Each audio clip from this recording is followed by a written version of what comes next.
Okay, this is warm-up number 4. I'm just going to do the first 5 problems or 6 problems or so. What is the smallest integer that is greater than the product 2.499, da da da? Well, the smallest integer that's greater, we can just find this just by rounding these all up because they're so darn close, 2.5 and 4 and 5. And if I do this product, this is an integer, this is 50. So that's going to be the answer, 50. I don't think there's any other way to do this. I mean, you could do this product. There must be a way to think of this, but these are just so close to getting an integer, so I think it's safe to assume that this is equal to the greatest integer. In fact, if you do this product, 2.4999 times 3.999 times 4.999, then you get 49.9755, which it's really close to 50. What is the area of a rectangle with the sides that measure 2.5 by 7 1/3 meters? All right, so that's going to be the area, which is 5 halves. That's 2.5 times 22 thirds. That's going to be 5 times 22 is 110 over 6. But then you need to express that as a mixed number. Let's see, 6 goes into 110. 1, 6, 6, 5, 8, 18. That's 48 with 2 left over. So it's going to be equal to 18 and 2 6, or 18 and 1/3. 18 and 1/3. Remember, it needs to be as a mixed number, so make sure you watch that format. In the figure, each circle is a vertex of one or more triangles. The circles marked B and R are colored blue and red respectively. It can only be red, blue, or yellow. What is the star? Let me erase my scratch work over here. Okay, so let's see. This is blue, and that one's red. That means that this one has to be yellow. Look, I can do my color coding here. That means that this one has to be blue, and this one has to be red, right? Now, if that one has to be red, now this one can either be blue or yellow. So this one right here can either be yellow or it can be blue. It can be either one, but it doesn't matter because that means that whether that's blue or yellow, the other ones are going to also be blue, or actually this side, or yellow. Okay, which means this remaining one has to be red. So red is the answer. Um, Thank you for letting me use my palette of colors over here, which I really like.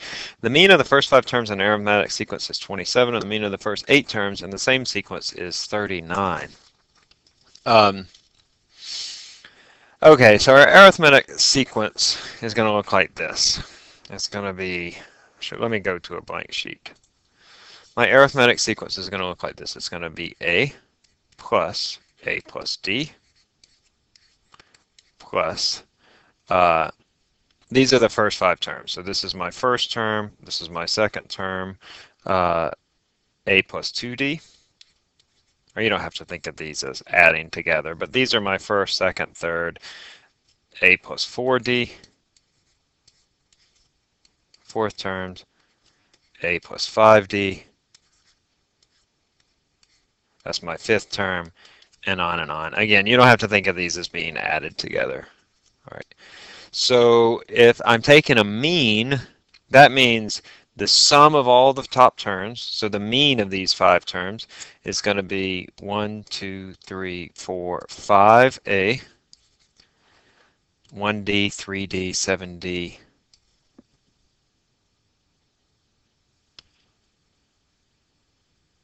Oh, I'm sorry. 1, 2, 3, 4. I've made a mistake here.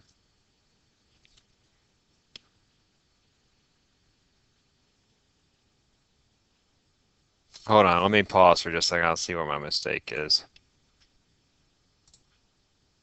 Of course, I see my mistake here. Why didn't you say anything? So this should be a 3, right? And then this should be a 4.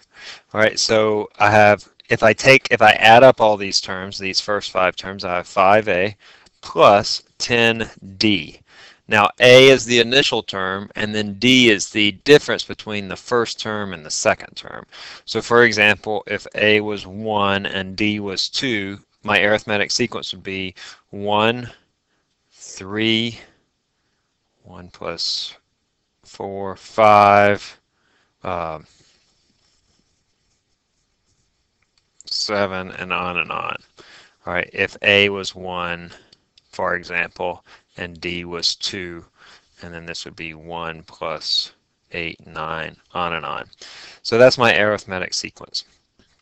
So my average then is going to be 5A plus 10D divided by 5, and then that's equal to 27.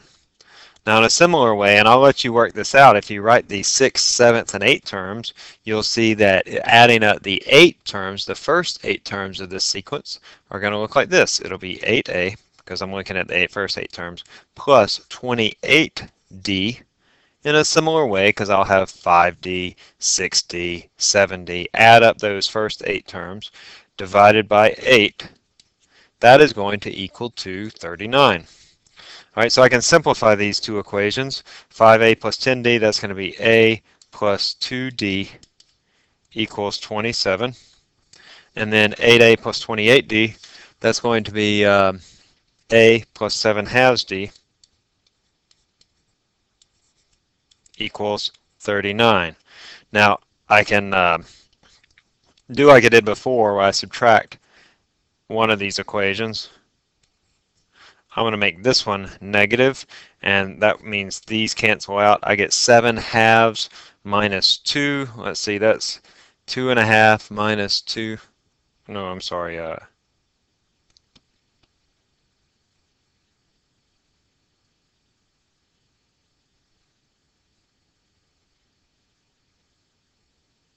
3 halves, D, is equal to 12. I did 7 halves minus 2, that's 3 halves. 7 halves minus 4 halves is 3 halves.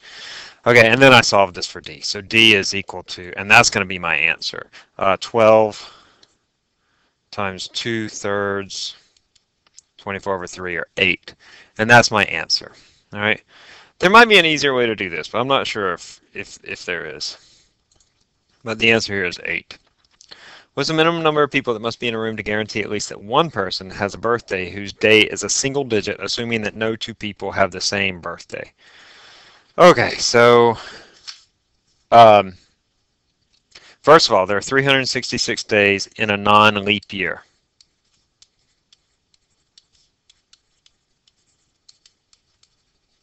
All right, of those, there are 9 days in each month with a single digit. The first, second, third, fourth, all the way up to the ninth. Each month has 9 days with a single digit. There are 12 months in a year. That means there are 9 times 12, 90, 108. So 366 minus 108 equals 258 people. So you could conceivably have 258 people in a room, and all of them have birthdays that are double digits. All right, because I took the total number of days in a year minus the total number of days that have single digit days, first, second, third, fourth through the ninth. That's 258. So in order to have a single person with a single digit birthday, I just have to add 1 to this value. So the answer is not going to be 258, but the answer is going to be 259 people. Okay, and finally number 56, and I'm going to stop with this one. But I have this cable car that is 30 feet in length. It travels back and forth on a straight line on a single cable that is 3,000 feet in length. Let P be a point somewhere on the cable car. During one round trip, what is the distance traveled by point P? So I had to puzzle this over because I think their answer is not necessarily wrong, but just misleading. The answer here is 5940. Let me show you how they got that and how you might get a different answer. I actually thought the answer was 6,000. Let me show you first what I thought.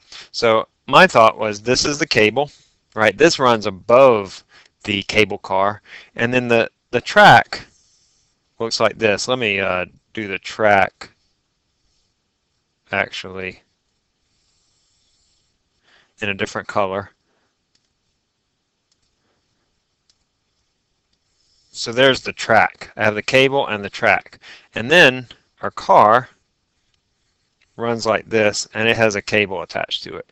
Now we can pick a point P, say right here. And that point P, let's say that it's a distance 5 meters from the end. Okay?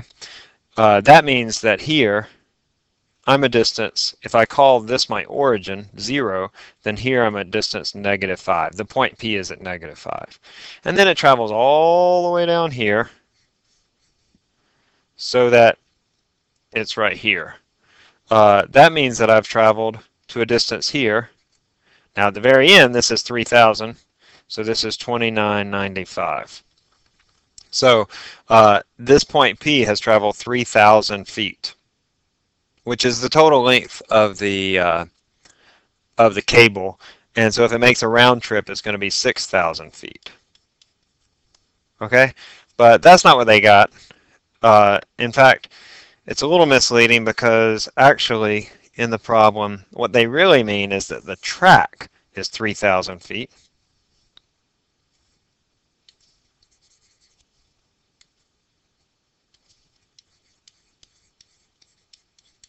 And that the cable is some other length. Doesn't really matter what the cable is. The cable is actually, I don't know, it's going to go on. Now I get my thing that comes up here and it travels along this. There's a point P here. Let's say that this point,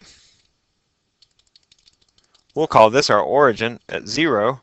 And let's say again that this starts at 5 meters. Turns out it doesn't really matter where the point is. You'll probably be able to reason that out. That means it starts here at 5. That point P starts at 5. And then it travels down to here. This is 5 meters. That means that this distance is, the cable car was 30 meters, or 30 feet long, so this is 25 feet. So it travels down to a distance of 2975. So that means that it traveled a total distance of 2,970 feet. Now, if I double that, that's how I get the 5940. Because it goes 2 ways. But again, as the problem's written, it's a little misleading. So that's okay. We'll just sort of leave it at that. I'm going to stop there and I'll pick up the rest of it later.